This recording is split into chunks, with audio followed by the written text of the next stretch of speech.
أذكى إنسان أو الإنسان اللي عاوز يعيش سعيد دايمًا،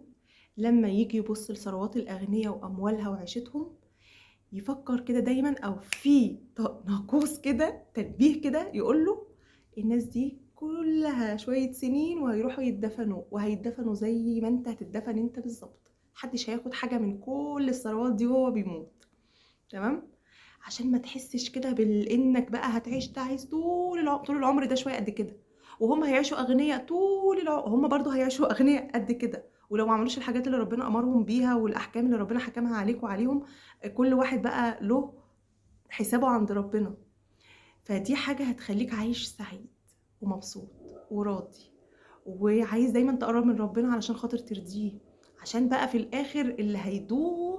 هيدوم الجنة. ودرجاتها، فهتبقى عايز تقرّب وتاخد الجنة الأعلى، مش المقاييس بتاعة الدنيا دي أبدًا، تفائل